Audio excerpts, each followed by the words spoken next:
Esta es la tercera charla en relación con el programa KiCad y cómo emplearlo enfocado especialmente para el tema de radiofrecuencia. Déjame un segundo, voy a poner aquí el puntero láser para señalar las cosas. Vale, ya lo tenéis aquí. Vale. En esta sesión de hoy vamos a tratar fundamentalmente cómo hacer diseños de PCBs para radiofrecuencia y utilizaremos el ejemplo del circuito que hemos usado en las dos sesiones anteriores. Voy a hablar de tipos de conexiones que existen en un PCB, es decir, qué tipo de pistas en función de cuál es su función en el circuito. Entraremos específicamente a hablar de pistas de radiofrecuencia, que son al final no son más que líneas de transmisión, ¿vale? Y por tanto están sujetas a toda una serie de modelos específicos de líneas de transmisión. Veremos un par de qué posibles tipos de pistas se pueden hacer, porque no hay solo una, hay varias. Nos enfocaremos en cómo hacer el cálculo de la guía coplanar, que es el CPWG, es coplanar waveguide con plano de masa, que es la más, vamos a decir, sencilla y que tiene algunas ventajas, sobre todo en diseños de recepción, como estamos haciendo ahora. Os daré algunas recomendaciones de diseño de PCBs en general, teniendo en cuenta el efecto de la radiofrecuencia. Os mostraré unos plugins y de dónde sacarlos para KiCad, que son muy útiles para hacer placas que tengan circuitos de RF. Veremos cómo se crean las pistas, es decir, es una especie de chuleta que se puede seguir para crear una pista de RF, y luego haremos una demo y os enseñaré algunos ejemplos de mis tropiezos y mis aprendizajes, ¿ok? Y luego, por supuesto, enlaces a distintos sitios donde podéis tener mucha más información todavía, ¿vale? Bueno, si recordáis, este es el circuito que estamos haciendo y que tengo que subir a GitHub, que todavía no está. Y en este, que era al final un filtro de entrada, un dispositivo amplificador, una conexión de salida que recibía la alimentación, otro filtro que es un filtro de onda superficial, y luego otro filtro nuevamente. Este es un pasaltos, es decir, deja pasar frecuencias más altas de la frecuencia de corte, y luego lo mismo pero para una frecuencia más baja, y por tanto aquí lleva un filtro pasabajos. Este conjunto de aquí es lo que se llama duplexer o diplexer, no te sabré decir. Y lo que he señalado son qué tipos de pistas de alguna manera vamos a tener que crear. Todas las rojas son pistas de radiofrecuencia, porque la radiofrecuencia va a seguir este camino. Y luego aquí tenemos muy pocas pistas de alimentación, porque este es un circuito muy simple, en donde tenemos lo que sería la resistencia de alimentación y la parte del choque o inductancia que alimenta este microcontrol, este integrado monolítico. Y luego la parte de alimentación también, que es la del estabilizador de tensión para, por ejemplo, alimentarlo a 9 voltios y obtener 5 voltios para proveer de tensión a los dos MMICs, ¿vale? Entonces, dependiendo del tipo de función que tiene la conexión, pues existen distintas, vamos a decir, reglas a usar. Estas son muy sencillas, vamos a decir, lo básico.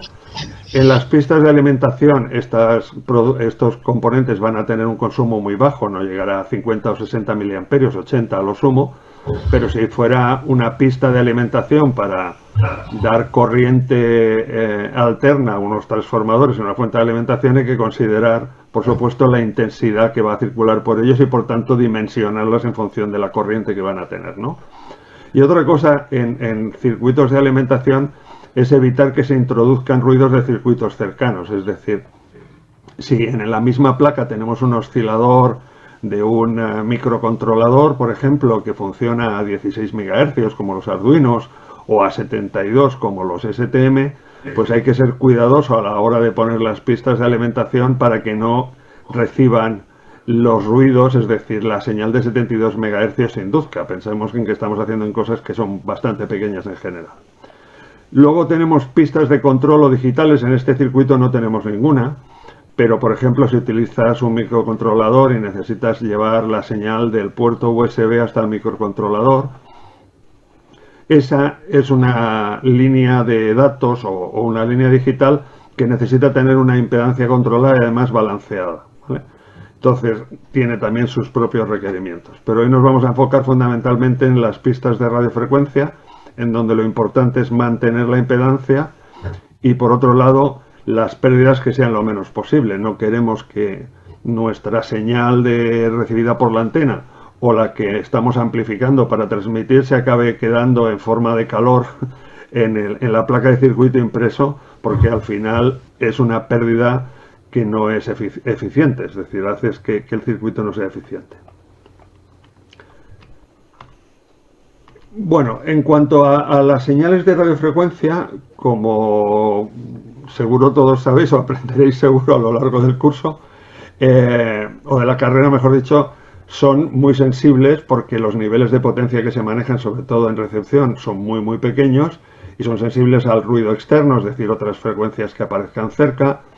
Por otro lado, en radiofrecuencia, uno de los problemas, leí en algún sitio que el diseño de radiofrecuencia es el arte de adaptar impedancias.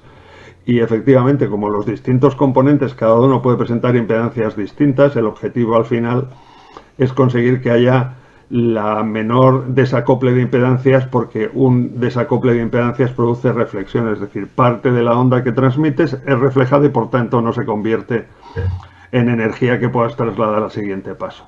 Y luego el sustrato también impacta notablemente. Hemos estado hablando estos días del FR4, sobre todo porque es muy barato, máxime desde que han aparecido estos fabricantes de muy bajo coste, pero esto es una fotografía de dos tipos de entrelazado de lo que hay dentro de la fibra de vidrio. No deja de ser del sustrato, no deja de ser un tejido de fibra de vidrio que puede estar más o menos tupido, y en función del nivel de que esos hilos estén más o menos apretados, las pérdidas pueden ser distintas. También hay otros materiales donde no utilizan casi este sustrato y fundamentalmente son plásticos o epoxis, pero esos son mucho más caros, obviamente, porque permiten manejarse con frecuencias de decenas de gigahercios, ¿vale? Otra de las cosas, como ya os decía, es mantener las impedancias adaptadas para minimizar las pérdidas. Y como os comentaba, las pistas de radiofrecuencia no dejan de ser líneas de transmisión que tienen una impedancia determinada. Y esa impedancia depende, aquí tenéis un dibujo de lo que sería una estructura de microstrip. Este es el plano de masa, es decir, la capa de abajo, y en la capa de arriba simplemente tengo una pista que tiene un ancho determinado con un grosor de cobre determinado.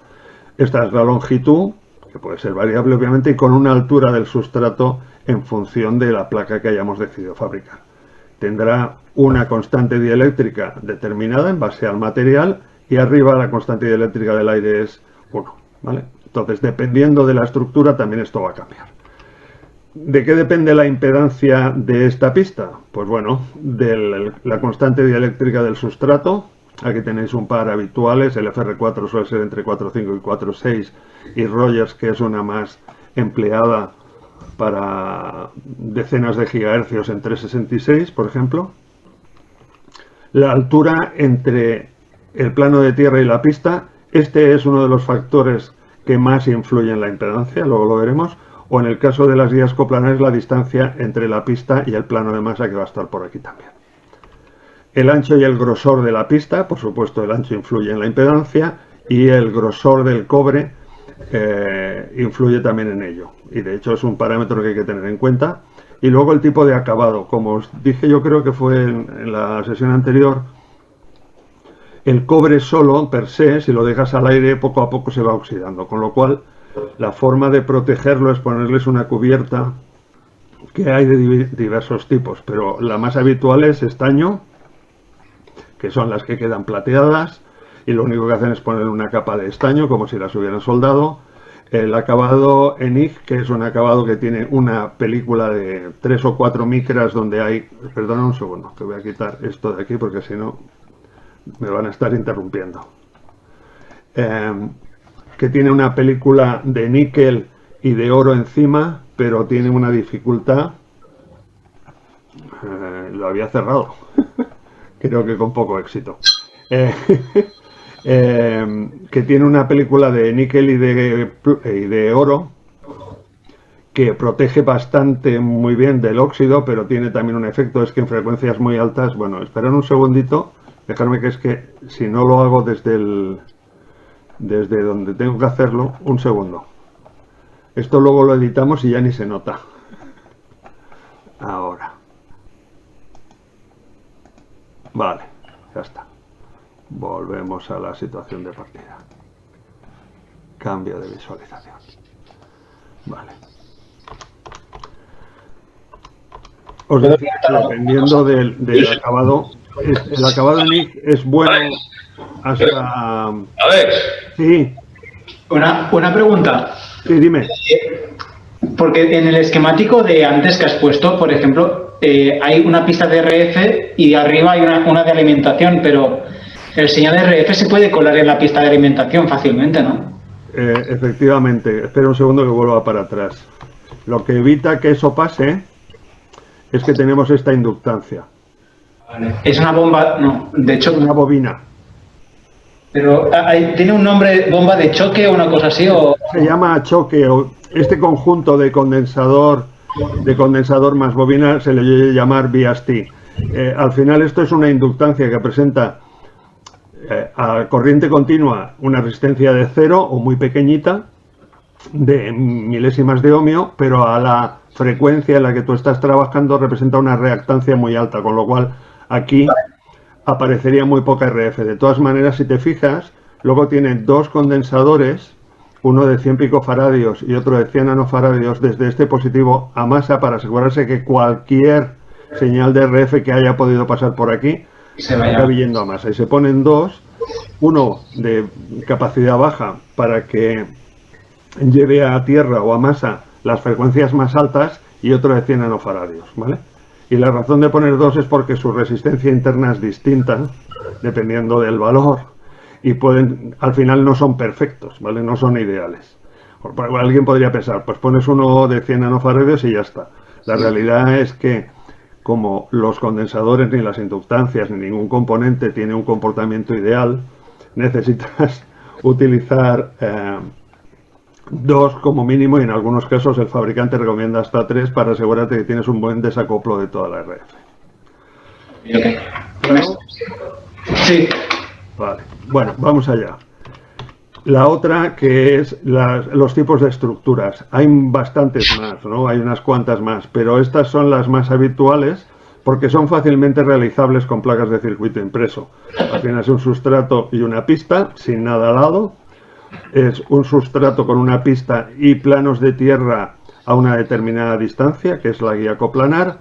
La otra, que se llama strip line, que es, imaginaros una placa que tiene 3 capas, ¿vale? Ya os dije el otro día que eran de 4 capas, con lo cual aquí abajo tendríamos otra más, pero si entre la primera y la tercera pongo una pista entre medias, pues puedo hacer una strip line, que es lo más parecido casi a una guía de ondas.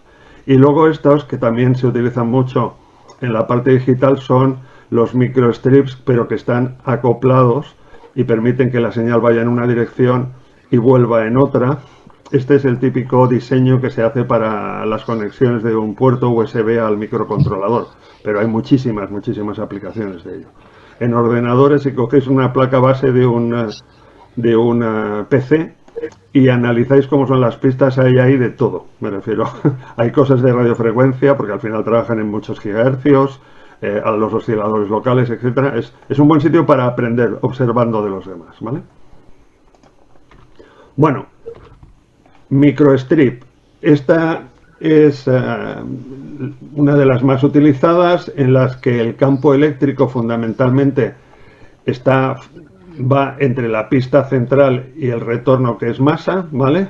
Y algo se va hacia arriba. Esta es la fórmula para calcular la constante dieléctrica efectiva, porque hay una parte de la transmisión que va por el aire y otra que va por debajo, por el sustrato, y este es el cálculo de la impedancia, dependiendo de si el ancho respecto a la altura, el ancho de la pista respecto a la altura es menor de 1 o mayor de 1, ¿vale? La otra, que es la que yo tengo más práctica, es la de la guía coplanar con plano de tierra, fundamentalmente porque tiene una ventaja, es que entre aquí y aquí, si necesitas poner componentes en paralelo, por ejemplo una inductancia, un condensador, para hacer el circuito, o en un filtro, como hemos visto antes, es bastante práctica. Aquí el campo eléctrico está fundamentalmente entre la pista y los planos de masa que hay al lado y menos hacia abajo, y estas además requieren que les pongas vías, es decir, taladros que comuniquen este plano de masa de aquí con el de abajo, ¿vale? A lo largo de lo que es la pista. Esta es la fórmula de la constante dieléctrica eficaz y el de la impedancia. Bueno, si dices, ostras, Alex, pues tengo que hacer fórmulas, esto es un horror. No, esto ya lo han resuelto, por suerte, muchas veces, ¿vale? ¿Cómo es la primera solución? No hacer nada. La primera es un poco drástica, es decir, no te compliques la vida. ¿En qué sentido? Porque hay una longitud crítica, es decir, si las conexiones son más cortas de una determinada distancia, el desacoplo de impedancias no es relevante, entonces no merece la pena el esfuerzo de hacer las pistas. De hecho, en el circuito que estamos haciendo, probablemente no merecería la pena. Esto es más por el efecto de explicar cómo hacerlo y tomar práctica de cómo hacerlo. Esa frecuencia crítica, en alguna literatura dicen que es un 16avo de la longitud de onda, otros fabricantes hablan de un 20avo de la longitud de onda de la frecuencia más alta que vayas a emplear. La forma de calcularla es determinar la longitud de onda de la frecuencia más alta que vayas a emplear, dividirlo por la o multiplicarlo por la velocidad en la que se va a propagar la onda cuando está encima de un PCB, que es menos siempre que en la luz, pero este coeficiente de dieléctrico efectivo, ¿vale?, que necesitas para calcularlo, pues al final necesitas un programita que te ayude. Ahora veremos que tenemos uno en KiCad perfecto para que nos dé esta información. Aquí tenéis, estas son frecuencias utilizadas por los radioaficionados desde VHF hasta microondas, y efectivamente si estás haciendo cosas para 2400 MHz, es decir, en la banda de Wi-Fi o próximo, pues longitudes de 4,9, es decir, si vas a hacer una pista de 5 milímetros, pues ya te has pasado del 16avo y desde luego te has pasado mucho del un 20avo, ¿no? Entonces ya necesitas desde luego tener impedancia controlada. La otra es que para hacer los cálculos hay muchísimas opciones, ¿vale?, gratuitas y profesionales, que son las que se emplean en general en la industria. Hay una compañía que se llama Polar Systems, que es especialista y tiene solo un software dedicado al cálculo de impedancias controladas con distintas estructuras, con sustratos de distinto coeficiente dieléctrico, etc. Luego tenemos online. Este es uno de los mejores, es muy sencillo, pero es uno de los que da los resultados más adecuados, pero hay muchos más, ¿vale? Y luego hay programas gratuitos, por ejemplo, KiCad incorpora la calculadora, que ahora veremos, Cooks Studio también tiene un calculador, hay otra aplicación que se llama Saturn PCB que también lo hace.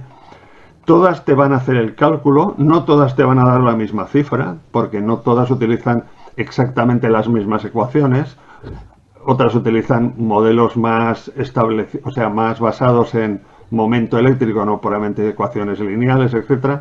Pero es suficiente porque al final el fabricante no te va a garantizar más de más menos 10% de la impedancia que tú le pidas.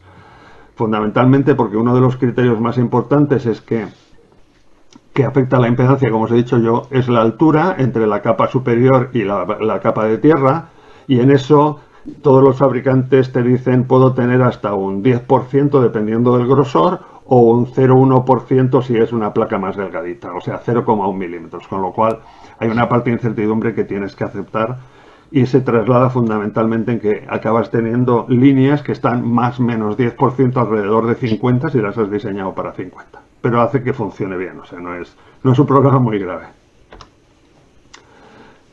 ¿Qué utilizo? ¿Microstrip o línea colineal? Coplanar. Bueno, los microstrips no necesitan tener planos de masa cerca. Hay un nivel, hay un punto en donde tú puedes tener planos de masa cerca, pero desde luego es alrededor de 5 o 6 veces el ancho, con lo cual si quieres poner un condensador entre la pista y masa te se va a quedar muy lejos y tendrías que poner otra pista luego.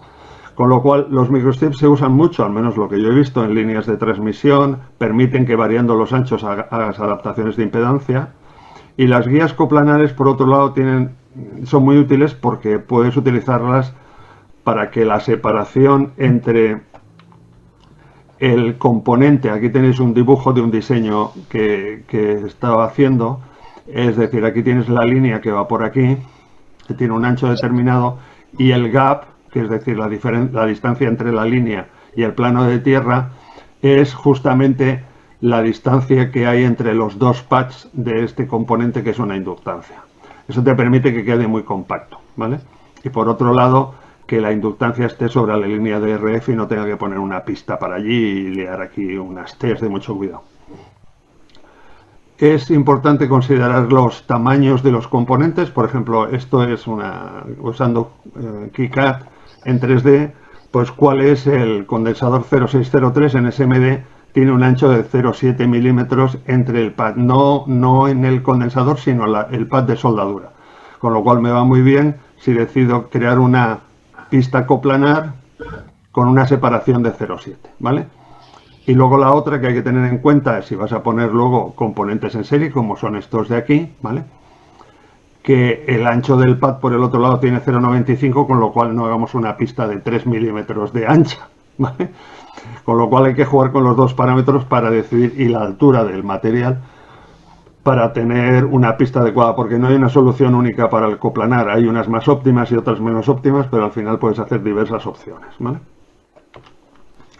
Bueno, tengo una calculadora que ahora veremos. La cuestión es dónde consigo la información para darle el input a la calculadora.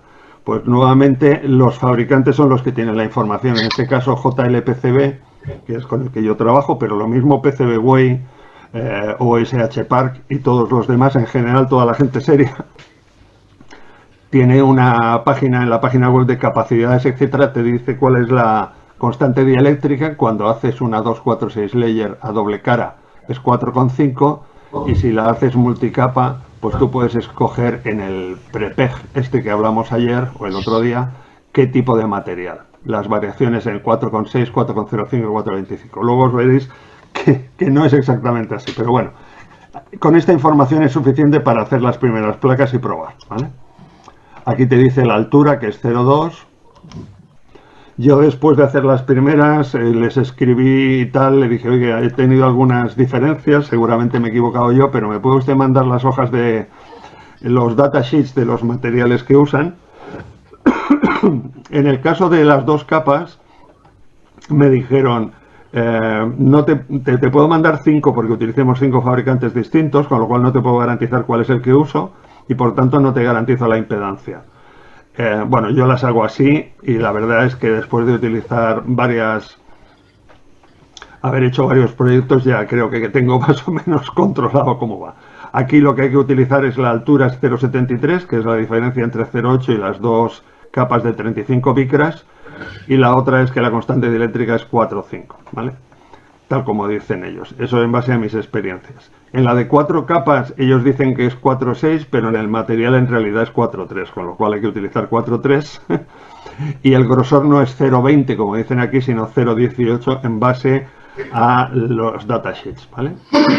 Con toda esta información ya podemos diseñar este circuito. ¿Cómo lo hacemos? O esta placa. Pues utilizando la calculadora de KiCad. Dentro de la calculadora de KiCad hay una opción que se llama Transmission Line, en donde tú introduces, primero seleccionas qué tipo, en este caso sería guía coplanar con plano de masa. Vamos a hacerla en material de 0,8, ¿vale? Este es el que yo utilizo fundamentalmente porque se puede poner en cajas con menos altura, es suficientemente rígido. De alguna manera tengo conectores para ese grosor, ¿vale? Y me ha funcionado bastante bien. Entonces, 4,5, el tangent D, este es el loss tangent, es decir, esto es una medida de las pérdidas que existen en el material. En general están entre 0,22, los rollers son mucho mejores, son como 0,001 o algo por el estilo. Esta sería el coeficiente de resistencia del material empleado. Aquí se selecciona, en el caso de cobre pues es este valor, en el caso de cobre estañado pues es un valor distinto. La altura del sustrato, H, el grosor del cobre, una onza son 35 micras o 0,035. Y este valor normalmente suele ser 1, no recuerdo ahora muy bien, pero yo no lo he hecho mucho caso. Frecuencia de diseño, y con esto te dice, bueno, tienes dos opciones: ponerle los parámetros físicos, es decir, una línea de 1,24 milímetros, 0,7 de separación, porque es la que tenía el 0603, y le pongo una longitud de 15 milímetros, ¿vale? Le doy al botón analizar y me dice cuáles son los parámetros eléctricos, ¿vale?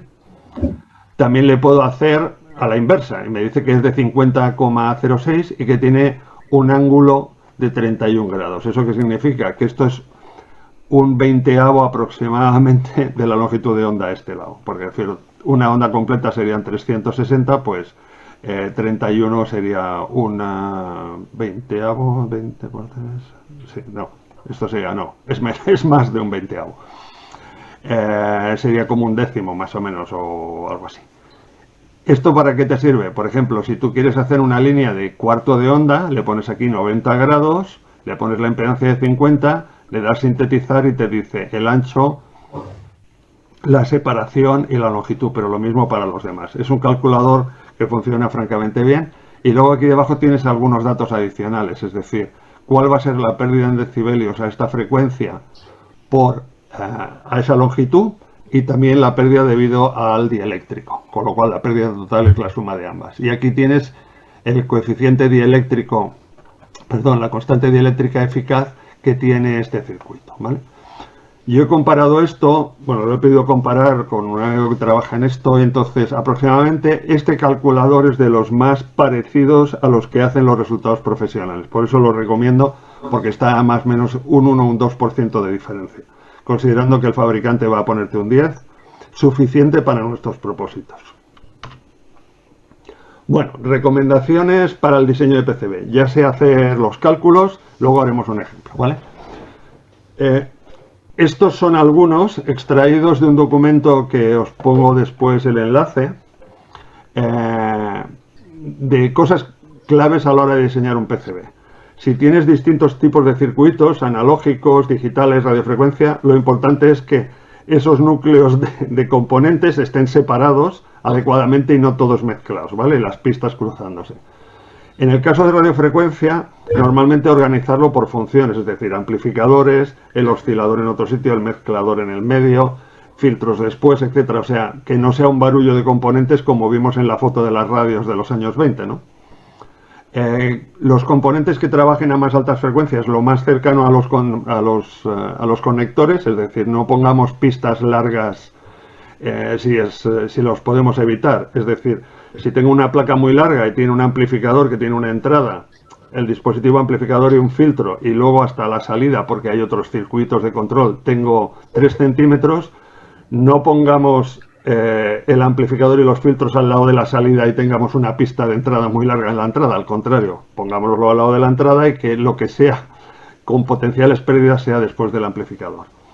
Pistas lo más cortas posibles, evitar los ángulos rectos, si se puede, y los cambios bruscos de ancho, porque esto hace cambiar la impedancia de la línea de transmisión de la guía coplanar o la microstrip. Importante, y lo pongo aquí porque este fue, como luego veréis, este es un error muy habitual, que aunque lo lees te acuerdas, pero luego cuando lo haces no te fijas, ¿vale? Entonces, la conexión entre las pistas de radiofrecuencia y los conectores, porque ahí puedes tener algunas cosas entretenidas, como luego veremos. En el caso de los componentes en shunt, es decir, en paralelo entre radiofrecuencia y masa, la recomendación que he leído en muchos sitios, y en general en todos los fabricantes, es que la parte del componente que va a la pista de RF ponerla encima, no al lado ni más abajo, evitar una T, en pocas palabras. Después de hacer una capa de RF, la siguiente ha de ser de masa. A veces en el diseño tienes que pasar por debajo de otro sitio. Bueno, hay que ideárselas para que el camino de la RF siempre vaya por la misma capa, evitar entrar hacia abajo, pasar por dentro de la capa, pasando a la capa 2 y volver a subir para arriba, porque las vías lo único que añaden son inductancias en serie en la pista de radiofrecuencia. Separar las pistas de control, hacer un uso intensivo de las vías para conectar el plano de tierra superior y el plano de tierra inferior. O sea, esto de hacer placas de circuito impresos sin plano de tierra arriba en radiofrecuencia no, hay que ponerles plano de tierra para asegurarse de que concentramos el camino de la RF por donde queremos que vaya. Y aquí tenéis un enlace que lo he puesto al final donde hay bastantes más detalles, una lista como de 3 folios. Vamos a tener... Sí. Una pregunta sobre el punto donde dices que se ha de evitar poner las vías y pasar la pista RF por debajo. Al final, si pasas la pista por debajo, al final es para justamente reducir la inductancia, ¿no? O sea, para hacer una pista más corta.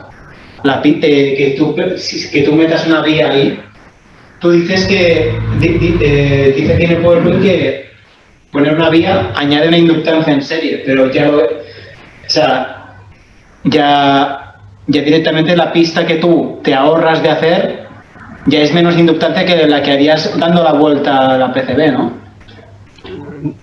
El concepto es el siguiente, sí. O sea, la cuestión es, si tú tienes un PCB en donde tienes que ir de aquí, desde la A esta, sí, al lado, a la O, la recomendación es ver recto, ¿vale? Si puedes evitar que aquí en medio tengas obstáculos. Con lo cual, la clave está en no crearte obstáculos en el paso de la radiofrecuencia, ¿vale? Haciendo el diseño, con lo cual, mi recomendación es empieza primero diseñando la RF y luego pone el resto de las líneas. Es lo que yo siempre hago, porque al final el resto de las líneas son menos susceptibles. Y luego os enseñaré un ejemplo de un oscilador basado en una DF4351 que tiene varias alimentaciones. Entonces, la decisión y además recomendación del fabricante es todo lo que tenga radiofrecuencia lo pones en la cara de arriba y las alimentaciones las haces enterradas por debajo, que no pasa tanto, no pasa nada, ¿no? O tiene menos efecto. Lo que yo estoy hablando es de que vayas por la capa de arriba, bajes para abajo para evitar un obstáculo que puede ser un condensador de otra cosa que hay aquí arriba y vuelvas a salir. Eso es justamente lo que hay que evitar. Vale. Y depende no de la radiofrecuencia, sino del resto de las cosas. Con lo cual la mejor forma es, en circuitos sencillos, es primero trazar la radiofrecuencia y luego trazar el resto, no empezar por la alimentación, por ejemplo. ¿Vale? Vale. Gracias. Si tienes que hacer ángulos rectos, pues bueno, hay que hacerlos. O sea, a veces el diseño te obliga a hacer ángulos rectos. Hay distintas formas de hacerla. Esta es la peor. Esta más o menos funciona. Esta es la recomendación de los que saben. Luego os diré el nombre de un ingeniero que es un auténtico crack, del que puedes aprender todo, porque yo creo que es el hombre que seguramente más sabe de diseño de PCBs, que se llama Rick Harley. Y esta es la opción mejor, en donde tienes que determinar este chaflán, que es una palabra muy catalana, pero que no sé... esto es el chaflán típico de la calle Mallorca con Balmes, por ejemplo. Este es el mejor y veremos que tenemos una herramienta para hacerlo en KiCad. Las conexiones en T, la opción sería, olvídate de este triángulo, es hacer esto. Bueno, para que nos aseguremos que la impedancia se mantiene, hay que utilizar estos diseños, ¿vale? Este es uno bastante sencillo de hacer, que además tenemos herramientas para poderlos hacer con KiCad muy fácilmente. Y luego, si has de hacer cambios de anchura, esto te ocurre muchas veces porque has hecho una pista de 1,2 milímetros de ancho y resulta que el pin del dispositivo tiene 0,25, ¿vale? Entonces, y además KiCad hace las pistas acabadas en círculo, con lo cual te complica la vida a base de bien. Entonces podemos hacer un triangulito de estos, ¿vale? O un trapezoide de este tipo, que también tenemos una herramienta en KiCad que te permite hacerlo calculando exactamente este ancho y la longitud que tú quieras aquí lo más corta posible, ¿vale? ¿Qué herramientas son? Pues bueno, en esta página web no están con el programa cuando tú te lo descargas, pero aquí ha habido un buen grupo de gente muy preparada que ha hecho una serie de plugins que son fáciles de instalar. En la dirección de GitHub explican cómo hacerlo para los distintos sistemas operativos, que te permite, por ejemplo, doblar una pista, porque estas curvas en la última versión no se pueden hacer, solo haces ángulos rectos o de 45 o de 30 grados, pero no una curva. Cómo colocar las costuras de vías, como les llamo yo, los vía fences, que es decir, poner una serie de vías con un paso determinado, por ejemplo 1 milímetro a 1,3 milímetros del centro de la pista, para de alguna manera asegurarnos que la parte de masa que va debajo de estas vías está conectada al otro plano.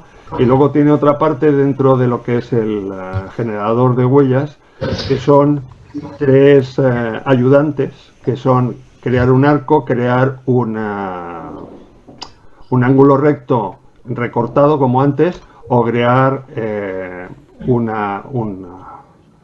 tupper, que es al final una reducción de tamaño de pista, ¿vale? Generas como un footprint, que es simplemente una huella, ¿vale? Que tú determinas el arco, la anchura, el radio, etcétera, con lo cual puedes generarlo y luego moverlo a la placa. Puedes generar los ángulos rectos recortados con las dimensiones que tú quieras, o también puedes hacer por ejemplo, que es para pasar de una altura de 1,2 a 0,25, que es lo que hay aquí en el pequeñito, ¿vale? Una cosa importante en esto es que esto, cuando lo colocas, no tiene asociado ningún net, ¿vale? Ahora hablamos de eso. ¿Cómo hago yo el proceso de hacer esto, ¿vale?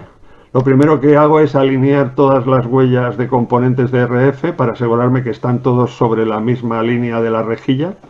Y ahí puedes mover el componente, que te lo mueve desde el centro, luego veremos un ejemplo, o moverlo desde el pad. Es decir, si mueves un pad lo puedes mover todo el componente, pero solo arrastrándolo con más precisión.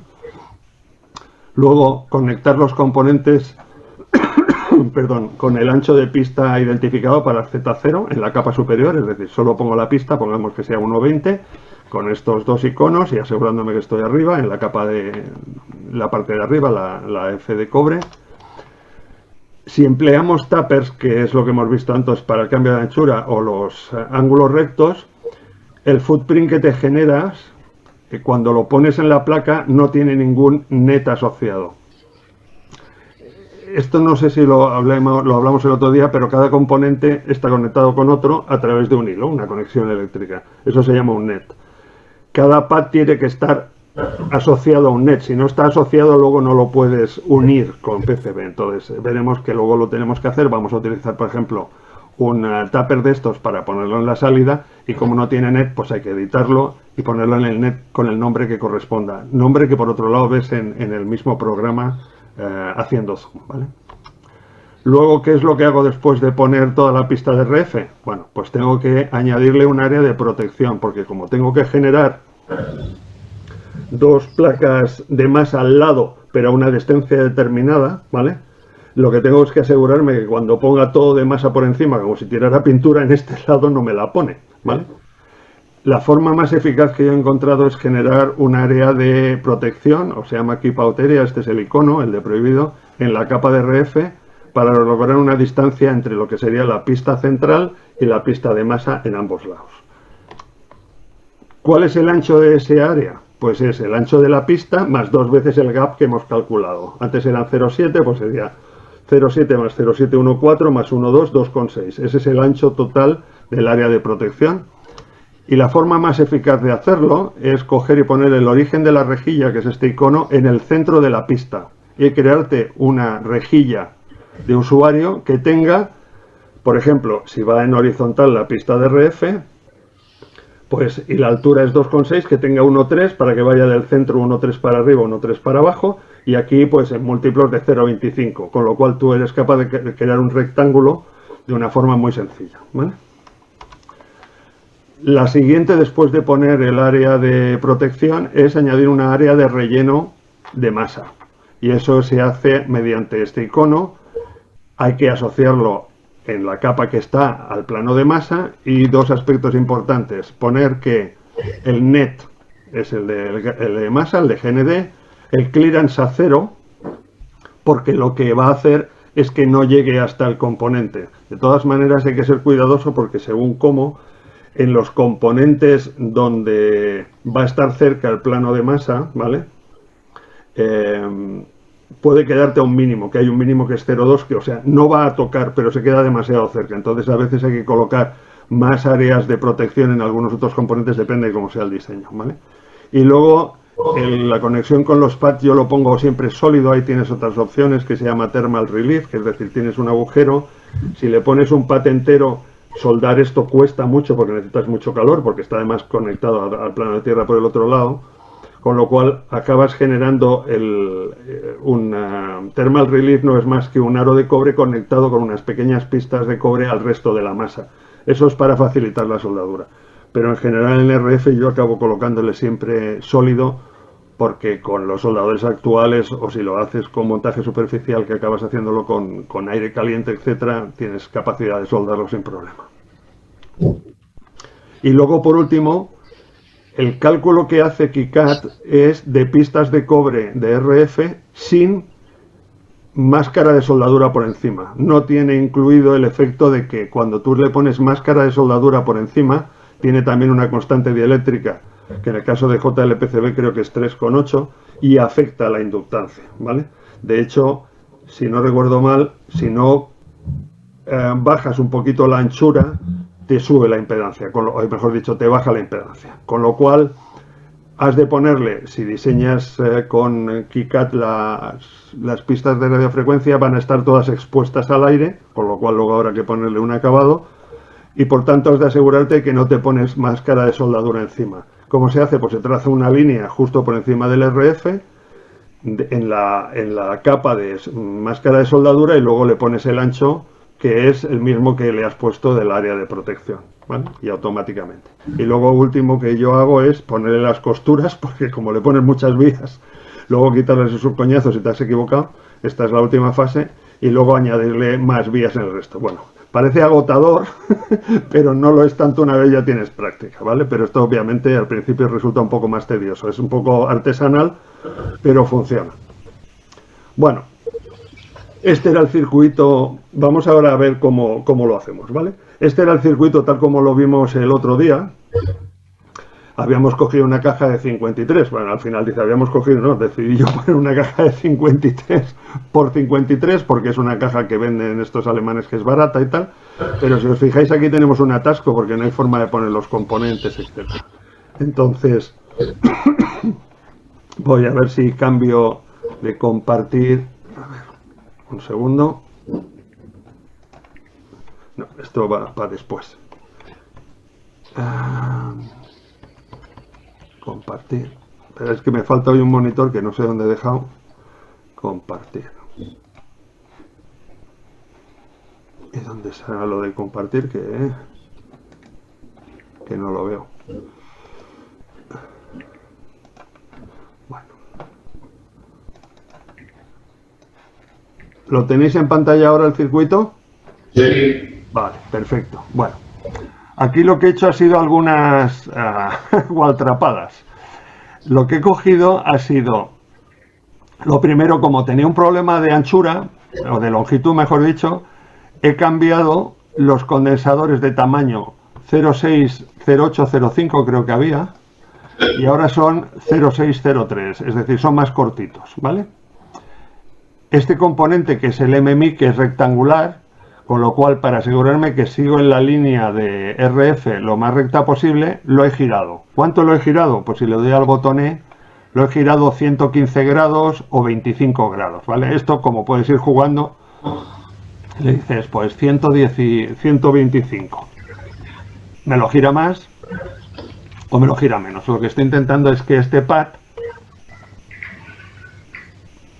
que pone NET C4 Pad 2, que es el que se va a unir con este, o sea, cada pad tiene inscrito dentro cuál es el NET al que pertenece, ¿vale? La inductancia de alimentación de este circuito la he puesto, como veis, el centro sobre la pista de RF.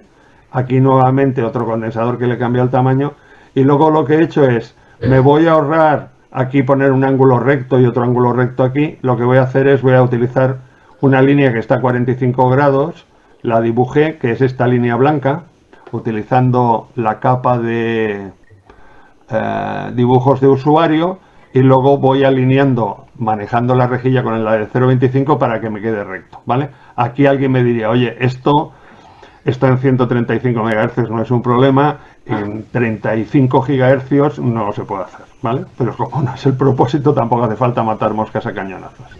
Esta es la salida.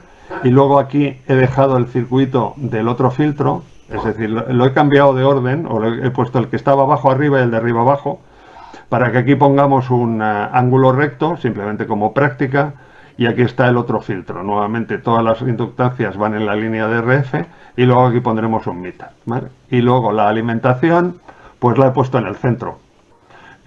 Podría ponerla aquí arriba. ¿Qué ventaja tiene en el centro? Que no voy a tener que utilizar la segunda capa para llevar tensión, ¿vale? Porque están todos los componentes, casi lo voy a poder enrutar todo en esta cara. Otra de las cosas después de hacer esto es que digo, hombre, pues esto igual lo puedo compactar un poco más. Yo es que últimamente me estoy volviendo a intentar hacer las cosas muy pequeñas. Hay una caja que en vez de 55 por 55 hace 37 por 55. Digo, bueno, pues igual esto podría acabar en una caja más compacta, que tiene dimensiones internas 35. Está un poco fastidiado porque si lo mantengo en la línea, ¿veis? Está pasando por esta zona de aquí. Esto es como el área externa del filtro. El filtro tiene este tamaño, con lo cual podría estar ahí un poco borderline. De todas maneras, si yo fuera a hacer este diseño definitivamente, esta parte de aquí arriba la movería un poquito para abajo, este condensador, esta resistencia, y movería toda esta área un poquito, como 1 milímetro, si pudiera, un poquito más hacia abajo, de forma de que al final ganara el espacio suficiente para que en el borde pueda poner una costura de vías y dejarlo montado, ¿vale? Bueno, decíamos que íbamos a hacer el cálculo. El cálculo ya lo había hecho, pero bueno, si cogemos aquí el calculador, para 4,5 con 0,73 de altura, etcétera, y le pongo 1,24 y 0,7, pues consigo analizar, tengo esto. Pero si lo quiero de 50 ohmios exactos, ¿vale? Y le digo sintetizar, como tengo marcado el de arriba, es el que me va a cambiar, 1,24,5. Es decir, irse más allá de la décima de milímetro pidiéndoselo al fabricante no es eficaz, ni te lo van a hacer, o sea, ¿vale? Con lo cual sería 1,24 y 0,7. Es decir, estos son los anchos de pista de RF que podemos utilizar para el circuito. ¿Por qué el 0,7? Porque tiene la ventaja, como os he dicho, que es la separación entre los pads de un 0,603, ¿vale? Bueno, pues ahora, siguiendo mis propias, vamos a intentar enrutar esta parte de aquí, ¿vale? La primera es, tengo que tener una línea de 1,20. ¿La tengo hecha? No. Pues nada, cojo y voy a crear una. Y le digo, más 1,20. Vale. Si no me falla la memoria es 1,20, ¿no? Sí. No, 1,20... 1,24, 1,20, ¿cuánto da? No, 1,24. Vale. Analizar, perfecto. Ok. Entonces esta la voy a poner de 1,24. Ok, ya está, listo. Esta es que tengo que quitarla. No te deja tenerla. Ok, muy bien. Vale. Guardo y ahora le digo, vamos a poner una pista de 1,24 que deberá estar aquí. Vale. Trazar, estoy en la capa correcta, pues bueno, de aquí a aquí. Bueno, ahora os diré cómo resolver esto, porque si os habéis dado cuenta, el pad queda tapado por esto. Puede ser un poquito más, vamos a decir, exquisito. Coges, lo marcas la pista. Como hay varias cosas aquí debajo del ratón, está la pista, está el pad del condensador y está la línea gráfica del condensador. Lo que yo quiero es la pista. Le das a G para moverlo y si le aprietas la tecla de Shift de mayúsculas lo puedes mover con bastante precisión, ¿vale? Y lo dejas ahí. Se queda... Yo los hago así de forma de que no me chafen todo el pad, ¿vale? La otra es, si os fijáis aquí, la huella del conector, ¿vale? Sale un poquito. Alejandro. Sí. No, es solo que... ¿Por qué lo has echado para atrás? ¿No te conviene más que esté cuanto más en contacto mejor? O... Vamos a ver, el condensador es más pequeño que la huella. El condensador viene más o menos por aquí, ¿vale? Esta es una práctica que yo hago. La verdad es que seguramente hay muy buenas razones para hacerlo de una forma correcta, ¿vale? Yo te digo, la forma de hacerlo es evitar sobre todo que me quede más cerca. Lo que quiero evitar es que la distancia que hay entre este pad y este pad sea menor de la que hay, porque aumenta la capacidad parasita. Vale. Vale. Esa es la razón por la que yo hago esta práctica, ¿vale? Vale. Okay. Lo ideal sería que hubiéramos cogido una pista de 0,95, que es el ancho más o menos de este pad, que lo puedes medir aquí con la regla. Pues esto es 0, como 1 milímetro, pero sobresale por arriba y por abajo, si te fijas, ¿no? Es 0,95. Entonces, con pistas más gruesas, pues yo acabo utilizando esto y la verdad es que luego tienes aquí el efecto de que cuando lo sueldas aquí queda el estaño que va por aquí, etcétera. O sea, es un poco, como dirían los finos, cogérsela con papel de fumar, pero bueno. Como práctica, sobre todo lo que quiero evitar es que este se queda muy, muy cerca de este. Es decir, como acaba en redondo, que ese es uno de los defectos que tiene KiCad, que la pista es en redondo, el final, no es en recto. Y no lo puedes modificar, ¿vale? Pero vuelvo para atrás. Creo que en la nueva versión sí que van a dejar que puedas tener terminaciones distintas, ¿vale? Pero de momento no. La razón es reducir la capacidad, evitar que esta capacidad parásita que existe aquí sea mayor debido a la proximidad del otro. Luego, otra cosa que ocurre en los conectores, que es donde yo tuve mis primeros fracasos, ya os lo adelanto, es que la anchura de la pista es más pequeño que la anchura del pad que tiene el conector, ¿vale? Los conectores los puedes comprar baratos, normales y extraordinariamente caros, ¿vale? Los extraordinariamente caros tienen un pad que puede tener, o sea, un pin que puede tener 0,3 milímetros de grosor, pero los chinos pues valen es de 1,24, 1,25, etcétera. Como estamos haciendo aquí una pista de 1,20, la diferencia no es notable, pero como, vamos a decir, práctica que yo hago es, selecciono el pad del conector, lo edito, y en vez de 1,27, que es lo que tiene fíjate que aquí que pone X en vez de ser Y cuando está vertical. Hay que fijarse en eso porque como está girado, el pad en el diseño del conector está hecho pensando en que está vertical, pero ahora como lo hemos girado 90 grados a la izquierda, está en horizontal, ¿vale? Este 1,27 lo pongo en 1,24. Esto es una exageración, ¿eh? Tampoco hace falta. Pero bueno, ahora aquí ya no hay discontinuidad entre la pista y el pad, no se confunden, tienen el mismo ancho, ¿vale? El resto lo mantengo igual. Aquí seguiríamos haciendo lo mismo. Otra vez esta pista va de aquí hasta aquí. Luego arreglamos las otras, ¿vale? Aquí está hasta aquí, más o menos. ¿Veis? Cuando te vas a sitios donde no debes, por las reglas de diseño, se pone en verde fosforito para que no te metas en camisas de 11 varas, ¿vale? Luego, de esta la llevo hasta aquí. Hay que ir con cuidado con esta, porque no... Aquí hay algo que está mal, claro, que es, fijaros, cuando yo marco para poner la ruta desde aquí, los que se me iluminan son los dos condensadores que hay aquí arriba, ¿vale? Entonces este componente simplemente lo que hay que hacer es darle la vuelta, ya está. Y ahora sí que puedo hacerlo. Este sí que me deja conectarme con este me deja conectarme con este. Aquí hay una cosa que puedo hacer que es... He cogido el componente y yo lo puedo mover de dos maneras. Pinchándolo en el centro, y entonces lo muevo todo entero, o pincharlo en un pad. Si lo pincho en un pad, tengo la precisión de colocarlo en la línea recta. No sé si me deja esto acercarme, sí. Vale. Ahora está alineado con este otro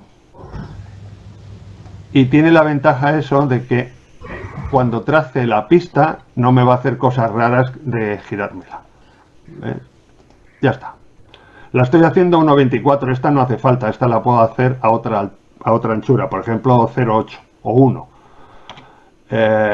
No tengo un criterio exacto, pero como esto no va a tener demasiada corriente, con 0,8 milímetros me vale. La forma que he hecho para editarlo es simplemente la marco, la selecciono, botón E de editar, y aquí tengo todos los tamaños predefinidos, escojo el que prefiera, ¿vale? ¿Esto lo haces porque es la pista de alimentación? Eso es. Vale. Okay. Luego la seguiremos para arriba, pero ya tengo esta. Vamos a seguir con las DRF para luego poner el keep out area al menos, ¿vale? Este seguiría hasta aquí. Aquí voy a tener el mismo problema. ¿Veis que gira así? Ahí. ¿Veis que esta, no sé si se percibe que se gira, ¿vale? Sí.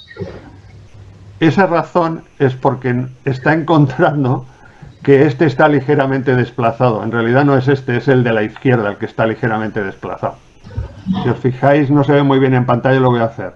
La distancia desde la línea horizontal a la parte superior, ¿vale? En el pad 1, en lo que está más a la izquierda de la pantalla, y la distancia entre la línea horizontal y el pad de abajo no es idéntica, está más hacia arriba que hacia abajo, ¿vale? Con lo cual, este tendría que cambiarlo ligeramente. Esto ya es refinamiento final, ¿eh? O sea, para el caso, cojo el pad y ahora sí que están centrados los dos. Y este no me lo hace o me lo sigue haciendo también. Pues igual lo he dejado igual, pero es igual. Bueno, tampoco hay que volverse loco, ¿eh? Que si no, tardas más en hacer la placa que en diseñar el circuito G para que vaya hasta aquí. Vale. Si estamos haciendo cosas en 30 GHz, pues evidentemente lo que os he dicho, hay que darle muchos hervores. ¿Vale? Aquí vamos a tener dos cambios de ancho muy grandes, entonces vamos luego a hacer una piececita de esas de tupper o de reducción, ¿vale? Más que ponerla ahí, y ahora vamos a poner, haremos otra para este lado, y luego vamos a, simplemente voy a coger ahora aquí este y voy a juntar estos de aquí.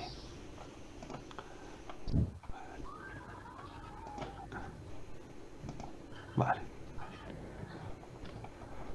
Entonces aquí, como tengo cambios, esto va a ser muy gordo, y además nos toca, ¿ves? La pista aquí es demasiado ancha y estaría muy cerca del pad del filtro de arriba, con lo cual aquí sí o sí tengo que poner uno más estrecho. Opción para no volverse loco, pues 1.060, a ver si entra, y ya está, porque tampoco la discontinuidad de esto en esta frecuencia no es un problema. Ya está.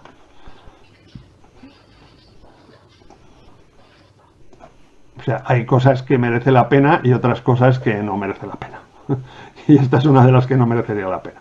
¿Vale? Como ejemplo, vale, ya he colocado, ahora vamos a poner el cómo colocar la zona de protección. ¿Vale? Os he dicho que una forma muy útil de hacerlo es utilizar el icono este. Entonces, si yo lo pongo aquí, ahora el centro de coordenadas está en esta línea recta. Si genero una rejilla de usuario en donde X sea 0,5 o 0,25 milímetros y la altura hemos dicho que eran 1,24 más 0,70 y 0,70 serán 2,64, ¿no? Con lo cual la mitad de 2,64 sería 1,32. Vale.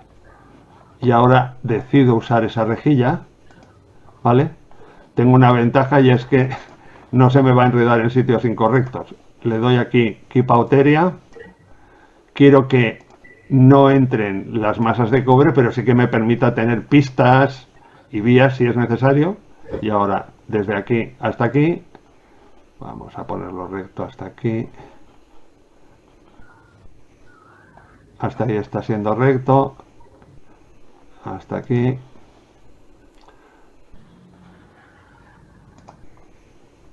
Vale. Y ahora veis, se ha puesto aquí un sombreado. ¿Vale? Vamos a hacer solo este trocito porque si no se nos dan las horas de comer.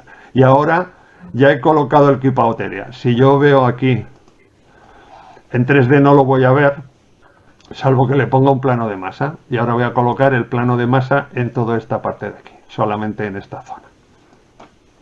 Le digo que sea en la capa superior, que sea GND, el clearance 0, como os he dicho antes. Y OK. Y ahora dibujo, vamos a poner el plano de masa hasta aquí. El plano de masa lo puedes poner por fuera de los límites de la placa, que no hay problema, porque luego él al final, el fabricante te lo corta por donde tú has puesto la línea amarilla, ¿vale? ¿Veis? Aquí lo que yo no he quitado ha sido lo del Telmas Relief, es decir, aquí la forma de conectar este pata masa es con estos espacios en blanco para que cuando sueldes no te vuelvas loco poniendo calor, ¿vale? Pero como en general esto se puede hacer con un soldador normal, pues lo marco otra vez, editar, y le digo solid, OK. Vale. Esto desde luego está a 0,7 del extremo. Si lo ponemos aquí con una rejilla muy fina y lo medimos, si no me equivoco, aquí tenemos que hacerla más pequeñita todavía, para tener más precisión. Vale. Desde aquí hasta aquí, manteniéndolo bien recto, es 0,7, que es justo la separación que queremos, ¿vale? Como no le he puesto separación mínima, veis aquí me lo está poniendo casi al borde. Esto es muy arriesgado, entonces lo que yo suelo poner aquí en la alimentación es otro más pequeño para que le aumente. Porque si le aumentas el clearance, por ejemplo, clearance 0,3, se empieza a separar un poquito, ¿vale? Entonces, es una cuestión de ir jugando y sobre todo ver cómo queda antes de mandarlo a fabricar, ¿vale? Pero sobre todo hay que evitar que esto se quede muy pegado aquí, porque si no luego al soldar, si soldas a mano, lo más seguro es que tengas un puente. Bueno, si lo vemos en 3 dimensiones, aquí tenemos el circuito, ¿vale? Y sale todo verde, porque no le he puesto todavía el que quite la máscara de soldadura de aquí encima. Lo podría hacer así, en donde está gris es donde va a haber luego el estañado o el acabado que yo desee, pero la pista va a ir cubierta de la máscara de soldadura verde, ¿vale? Va a ser una impedancia distinta de la que yo he calculado, ¿vale? Como en KiCad no tengo la opción de ponerle que me haga el cálculo con la máscara verde, hay que utilizar otro tipo de programas, la otra opción es ponerle que me ponga aquí una línea en el de máscara de soldadura. Voy a cambiarle la rejilla, que una muy fina es muy complicado aquí, así. Simplemente le pinto una raya encima, ¿vale? ¿Aquí qué estás haciendo? Aquí lo que voy a añadirle es una máscara, es que me quite máscara de soldadura donde lo estoy marcando. Es curioso, pero lo que ha de hacer es lo violeta, déjame que quite esto, vale. Lo violeta es máscara de soldadura. ¿Qué significa? Que donde hay violeta no van a poner la pintura verde, ¿vale? En el 3D, ¿vale? Toda la placa es verde, solo es dorado aquí los redondos y gris donde van las soldaduras. Es decir, en este cuadradito o en este de aquí no va a haber pintura verde, no hay máscara de soldadura, no está el epoxi, ¿vale? ¿De acuerdo? Sí, vale. Y yo lo que quiero es que encima de la pista y en todo el ancho no haya epoxi para que no me cambie el cálculo de la impedancia que he calculado con KiCad. Esto es específico cuando haces con KiCad porque el cálculo lo haces sin tener en cuenta ese epoxi que le pones encima. Lo que hago es pongo una línea que, como veis, ya sale ahí como de color cobre, ¿vale? Que se ve aquí abajo, pero ahora sí lo pongo del ancho correcto, y el ancho correcto es el que hemos puesto antes. A ver que me acuerde yo, el grid, el user grid que hemos usado era 1.32, o sea 2.64. Si yo ahora cojo la línea esta, a ver, tengo que pillarla en un sitio que sea PCB Graphic Line, y le digo el ancho 2.64, va a pintar una raya muy gorda, ¿vale? Que casi aquí no llega hasta donde está este pad, pero ahora cuando lo veo en 3D, ¿veis? La pista de cobre se ve y por tanto se ha quedado al aire. Esto significa, lo que he hecho ha sido darle instrucciones al programa para que aquí no me lo pinte de verde, ¿vale? Así a la hora de fabricarlo lo dejan de alguna manera así. Luego os enseño una fotografía, ¿vale? Es que no se ve ahí con el fondo, pero luego os enseño una foto, ¿vale? Eso es quitarle la máscara de soldadura en la zona que va a la pista, de forma de que esto solo tiene el acabado de estaño, si le decido hacer una terminación de estaño, o enig, etcétera. Esta es la forma de hacerlo, ¿vale? Bueno, y así procederíamos con el resto, ¿vale? Ahora si le enciendo la capa, pues, y le pongo esta aquí arriba, esto es lo que queda. Claro, como tengo la otra que se ve muy bien, pues sí, el violeta es eso. Y así procederíamos con el resto del circuito. O sea, es que podríamos estar un ratito, ¿no? Aquí habría que ponerle un tupper, por ejemplo, para mover esto a una línea de 50. Aquí, de aquí a aquí sería 1.24, y para conectarlo podríamos hacerle un tupper o una unión de estas de las que hemos visto antes, por ejemplo, y ya lo dejaré colgado para que aquí me voy al Look Footprint y ahora me voy al Wizard y le digo tupper, ¿dónde estás, corazón? Aquí. Vale. Pues quiero hacer uno que tenga 1.24, a ver,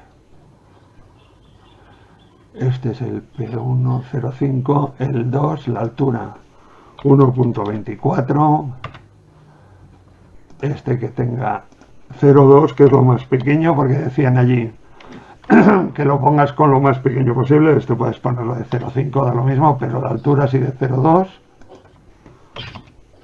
Y la distancia, según el PowerPoint, era 2 veces el ancho. Pues 2,48. Lo traslado a la placa, ya lo tengo aquí, lo tengo que guardar, ¿vale? Él solo lo nombra con una nomenclatura un poco peculiar, pero bueno, cuando te acostumbras, lo voy a guardar aquí en mi carpeta de modulillos. A ver si funciona. Pero ¿y esto te adapta a la impedancia también? Esto es, si te acuerdas de lo que he puesto en la presentación, cuando vas a poner una T, una de las soluciones recomendadas es hacer este estrechamiento. No lo he probado nunca, con lo cual cuando montemos este circuito, si es que lo acabamos fabricando o lo fabrico, que no pasa nada, pues lo podremos medir. O sea, se podría hacer una simulación mucho más sofisticada, con programas, no sé si tenéis en la escuela, pues ADS, etcétera, y podréis coger estas dimensiones y simularlo. O sea, yo como no tengo esas herramientas, pues no, prefiero por el esfuerzo. Muchas veces merece la pena experimentarlo, ¿no? Entonces, esto sí lo puedo guardar, a ver si me deja, porque no lo puedo guardar.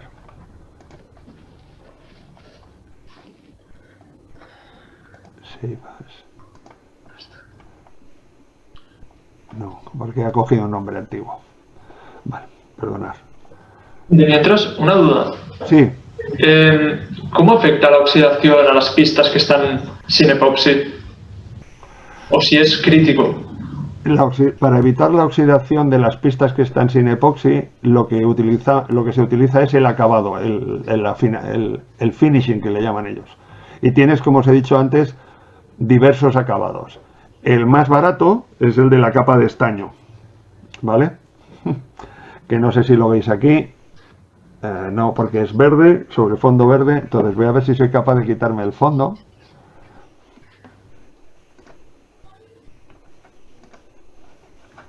Un segundito, ya.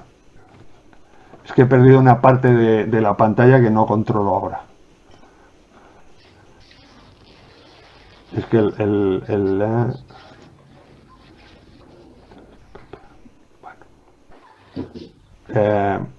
no tengo el control del zoom, que no sé dónde se me ha ido. Pero bueno. Ahora os enseño una fotografía, porque tengo una fotografía. El resumen es, si tú coges... Estamos al límite de tiempo ya. Ya. Los acabados es lo que protege de la oxidación. El estañado, o B, el acabado en níquel y oro, o en oro en el caso de cosas muy sofisticadas y de altas frecuencias, etcétera. Hay otros acabados también. Entonces eso es lo que protege de la oxidación. Al final nunca te lo fabrican con el cobre al aire, ¿vale? Bueno, ya para acabar, un par de ejemplos de mis propios desastres, porque no hay nada como aprender de tus propios errores. Aquí tenéis una de las primeras placas que hice, ¿vale? Acabado en IG, por eso se ve dorado. Esto era un amplificador. Una de las prácticas o consejo práctico es, aparte del circuito, aprovechando que haces la placa, poner un par de líneas de las que has calculado para ver y poderlas medir con un analizador vectorial. Bueno, aquí la primera en la frente, porque la línea era muy estrecha, el conector era muy ancho. Conclusión, esto aquí tenía una impedancia no de 50, esta si era de 50 me la creo, pero esta tenía 20 y esta era 20. Con lo cual, la realidad de lo que esperaba y lo que obtenía, y esto es la simulación considerando que eran de 20 y 20, ¿vale? Es decir, esto era una línea con transformadores de impedancia uno detrás de otro. Diseñas, fabricas y luego mides, ¿vale? y aprendes sobre ese proceso. Es decir, por eso ahí viene lo de los conectores. Ojo con los conectores. Este es otra de las prácticas que yo suelo hacer, es decir, me fabrico placas cuando hago un pedido de diversos tipos de diseños con variaciones de anchura distintas, ¿vale? ¿Con qué objeto? pues tener patrones que pueda luego reutilizar. Estos son todas en 4 capas, es decir, la altura es 180 micras, anchuras una de 280, la diferencia es muy pequeña. Esta es otra que es considerando otro NR, utilizando un programa que es Altium, que me pasó los datos un compañero. Y luego esto es un microstrip. Como veis, aquí no hay planos de masa cerca. Aquí todas estas están con sus costuras de vías, ¿no? Este fue otro experimento que hice en donde puse la pista arriba y en 4 capas, aquí abajo la masa, en la siguiente había bajado la masa abajo, aquí había hecho como un agujero, ¿no? Una trinchera, y esto otra trinchera más profunda. Esto en líneas rectas es fácil hacerlo, si tienes que hacer curvas y ángulos es bastante más laborioso, ¿vale? Y aquí tenéis algunos ejemplos de algunos diseños que yo he hecho. Esto es un amplificador, es una placa para unos amplificadores de muy bajo ruido que llegan hasta, con unos filtros hasta 2,3 GHz. Esto es un alimentador, todo esto tiene 32 por 28 milímetros, ¿vale? Y esto es un alimentador de amplificadores a través del coaxial, que aquí cabe un 7802 porque consume mucho. Y una de las cosas para medir esto es utilizar estos conectores de Rosenberger, que tienen una ventaja, y es que no hace falta soldarlos porque por presión tocan, le pones aquí una pequeña gota de soldadura, porque al final estos conectores no son baratos, están como en 10 o 12 euros cada uno, pero te compras 4, 2 para usar y 2 por si acaso, y te permite conectarlos en las placas, probar, medirlas y determinar de alguna manera un surtido de opciones que tienes, siempre y cuando no cambies ni de placa ni de fabricante, ¿vale? Y nada más. Se pueden hablar muchas más cosas. Estoy seguro que hay, estoy seguro, no, segurísimo, las personas que dedican profesionalmente a esto seguro que lo hacen las cosas de manera distinta a las que yo lo hago, pero esta es mi aproximación amateur y que me da buenos resultados de momento. Entonces, para pequeños proyectos, pues creo que funciona razonablemente bien. Y sobre todo KiCad es una herramienta que, siendo gratuita, etcétera, está llena de un montón de, vamos a decir, de capacidades que se pueden hacer muchas cosas con ella. Y luego, por último, aquí tenéis los enlaces.